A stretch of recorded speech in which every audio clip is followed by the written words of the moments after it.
What's up, guys? Welcome to Geek Done Right, the show where I talk about whatever it is I feel like. I'm Chris. Thanks for coming to geek out with me. There's a lot of different genres of TV shows and movies that I like to watch, but there's one genre that's my absolute favorite, and it's sci-fi. I mean, I love sci-fi books, I love sci-fi movies, I really enjoy sci-fi TV shows. I thought, it'd be fun to kind of share with y'all my top 5 sci-fi shows, but I don't want to go for like the main ones. It's kind of obvious some of the ones that I like. So I want to talk about some of the not so obvious. You're not going to be hearing Star Trek or Stargate, anything like that, just because of the fact that those are really well known and not quite off the beaten path. Some of the ones on this list are more popular than others. And so hopefully I introduce you to a new sci-fi show that you might end up liking or loving. With each of these, I'm going to read the synopsis or the summary of the show, and I'll let you know where I get the summary from because I'm not creative enough to write one myself. Starting us off with number 5, Space Above and Beyond. Oh, this was a great show. It was one of those shows that was gone too soon, let me tell you. So here's a summary according to the source of all truth, Wikipedia. At the opening of the show, the Chigs had defeated all counterattacks and have entered the solar system. In desperation, unproven and undertrained outfits like the 58th Wildcards are thrown against the Chigs. The Wildcards are the central focus of the series, which follows them as they grow from untried cadets into veterans. Although the unified Earth forces come under the control of a reformed United Nations, the UN has no armed forces of its own, and therefore navies such as the US Navy and the Royal Navy operate interstellar starships.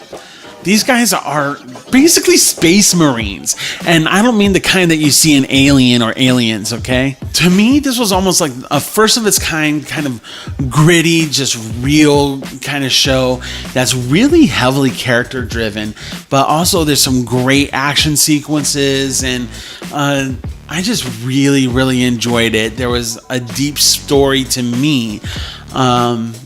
Too bad it never got to see itself to completion. I believe it was on Fox, and as with all good shows on Fox, they like to cancel. I really thoroughly enjoyed this show, and unfortunately there's nowhere for you to be able to stream it. However, you can buy the entire series on Amazon.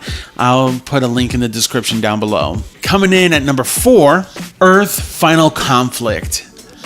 Oh man, this was a fun show for me to watch. It was really, really interesting. The source for this summary is the Internet Movie Database. In the early 21st century, Earth is visited by the Talons, an androgynous-looking alien species who call themselves the Companions and claim they wish to share knowledge with the rest of humanity in the hopes of getting to know us better. William Boone, a former Special Forces soldier turned cop, rescues Da'an, the Talon overseer for North America, from assassination and is made the Companions' interspecies liaison. But Boone is really working for the human resistance who are trying to learn the Talons' true motives, which may not be as generous as they claim. Oh, doesn't that just give you chills? The cool thing about this show, to me, is, once again, depth of characters, and the Talons really are kind of an interesting looking species, but their technology is really interesting as well. It's really kind of like an organic type of tech, and I really also like whatever it is that William Boone has on his arm as a protector. You're able to fire stuff from it, and there's like a lot of really cool stuff. Side note, this series was actually produced by, I'm gonna butcher her name, I'm sorry Trekkies, Majel Roddenberry, who is Gene Roddenberry, the creator of Star Trek's wife. She actually created this show from notes that Gene had. That was a really special touch, and you can almost kind of tell that this is something that Gene created. It's really kind of a little bit of that feel that Gene likes to have, like the betterment of humanity in the long run, and I thoroughly enjoyed this. Unfortunately, in order to watch this series, you're going to have to buy the DVDs on Amazon or some other retailer, but I recommend Amazon. They usually have the cheapest prices from what I found. So link down below in the description. Andromeda is coming in at number 3. This is another one that was produced by, sorry, Trekkies, butchering the name again, Majel Roddenberry. This was again created from Gene Roddenberry's notes, and this was really, really cool. So here's the summary according to the Internet Movie Database. Dylan Hunt is the captain of the Andromeda Ascendant, a ship which serves in the military force of the system's Commonwealth, a monarchy which spans several galaxies. Hunt and his ship are subsequently frozen for several centuries. Revived by a passing salvage ship, Hunt is horrified to find that the Commonwealth has collapsed and all known galaxies have descended into barbarism. Hunt decides to take his ship and crew on a trip around the cosmos to attempt to restore order to the known galaxies. This was a cool show. I know I say this about a lot of the ones that I've talked about, but this one stars Kevin Sorbo, also known as Hercules. It gets me every time. So it's kind of cool seeing like the uniforms, the design of the ship, which is almost organic in its design as well. Great characters, great exploration stuff, and also a great story about trying to restore order to the galaxies by rebuilding the system's Commonwealth. I highly recommend checking this out.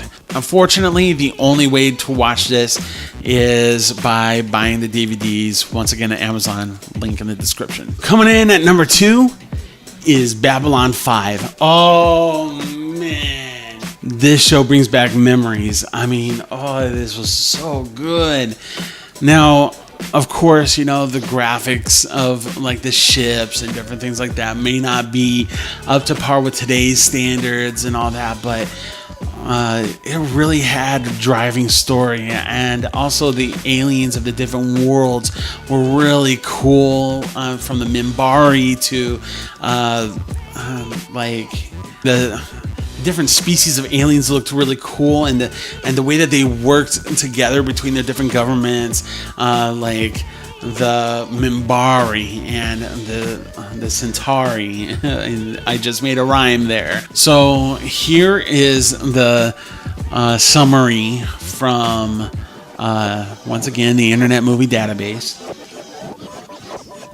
In the year 2258, it is 10 years after the Earth-Minbari War. Commander Sinclair takes command of a giant 5-mile-long cylindrical space station orbiting a planet in neutral space. At a crossroads of interstellar commerce and diplomacy, Commander Sinclair must try to establish peace and prosperity between various interstellar empires, all the while fighting forces from within the Earth Alliance. It is a precarious command, and particularly given that sabotage led to the destruction of Babylon Stations 1, 2, and 3 and 4 vanished without a trace. Also, in the intro to the show, it says that Babylon 5 is our last best hope for peace. I mean, it's cool seeing like a lot of the diplomacy and interaction, and once again, these alien races are really interesting in the way that they do things. I really like each of the individual characters. I like Commander Sinclair. I really like Captain Sheridan.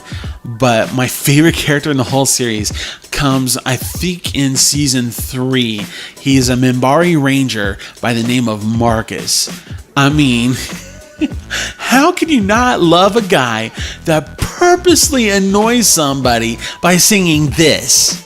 I am the very model of a modern major general. I've information vegetable, animal, and mineral. I know the kings of England, and I quote the facts historical from Marathon to Waterloo in order categorically. I am very well acquainted too with matters mathematics. Oh man, he's quite good at that song too. Oh man. Not only does he kick butt, but he's really, really funny too. And he's a really deep character as well. I really, really thoroughly enjoy this. All right, last but not least, I know there's a lot of people that would be angry if I didn't put this as number 1. So here it is, number 1, Firefly. How could you not love this Joss Whedon show? Another one that was gone too soon. Oh my goodness. Let me just read the summary that I got here. It's a little bit longer than the others, but I think it does a good job of describing it. This is, once again, comes from Wikipedia. Firefly is an American space western drama television series created by writer and director Joss Whedon under his Mutant Enemy Productions label. Whedon served as an executive producer along with Tim Minear. The series is set in the year 2517 after the arrival of humans in a new star system and follows the adventures of the renegade crew of Serenity, a Firefly-class spaceship. The ensemble cast portrays the 9 characters who live on Serenity. Whedon pitched the show as 9 people looking into the blackness of space and seeing 9 different things. The show explores the lives of a group of people who fought on the losing side of a civil war and others who now make a living on the fringe of society as part of the pioneer culture of their star system. In this future, the only 2 surviving superpowers, the United States and China, fuse to form the central feudal government called the Alliance, resulting in the fusion of the 2 cultures. According to Whedon's vision, nothing will change in the future, technology will advance, but we will still have the same political, moral, and ethical problems as today. Firefly was awesome. I mean, like, this is how you do like a space western, if you have to call it that. The show is filled with some great actors in its own right. Once again, I mean, since the series ended, you've seen them in a lot of different things. Deadpool, you've heard their voices in everything from Green Lantern to Moana to Destiny the game. There's a lot of talent here, but also the costume design, the ship design, the writing, it's all just really, really good in my opinion. So I really encourage you to check it out. If you have a Hulu subscription, you can watch the whole series. So that's really, really exciting. And once again, link in the description down below. Well, that's going to wrap things up for this episode of Geek Done Right. Hey, you've seen my top 5. What's yours? Let's talk about it. Let me know down below. And make sure to hit that like button and make sure to subscribe and hit that bell for notifications to know when I put out new videos, which is every 2nd and 4th Saturday of the month. And be ready for more videos from Geek Done Right. Until next time, y'all take it easy. Peace.